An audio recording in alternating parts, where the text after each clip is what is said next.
The Israeli general elections are the heart and soul of Israel's democratic system. Israel is a parliamentary democracy. That means that people go and vote for the politicians and their parties for that parliament. That's the Israeli Knesset, the legislative branch. The Knesset also gives its trust to the government to run the country, yet always overseeing its ongoing activity. Easy, no? According to the Knesset basic laws, elections should be held every 4 years. But that's not really the case, is it? Not even close. Only a party or several parties joined together can present a list of candidates for the elections.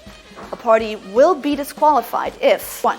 It revokes the existence of the State of Israel as a Jewish democratic state. 2. Incites racism. 3. Supports an armed resistance of a terror organization against the State of Israel. Well, that's probably a good idea. The State of Israel inherited this method from the political system of the British Mandate, meaning a multi-party system which remains until today.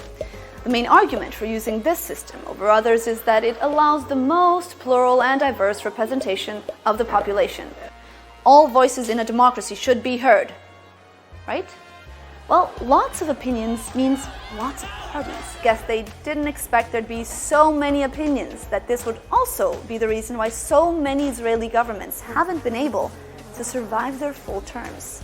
Each party needs 3.25% of the overall vote. That's equal to 4 seats to enter the Knesset.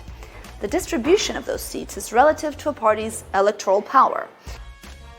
The number of votes required for one seat is determined by the sum of all the valid votes divided by 120. And why 120, you ask? Well, the name Knesset is derived from the big Knesset. That's the People's Assembly that gathered in the Holy Temple Court and discussed all the big issues they had many, many years ago. The big Knesset was made up, supposedly, of 120 of the smartest people in the land.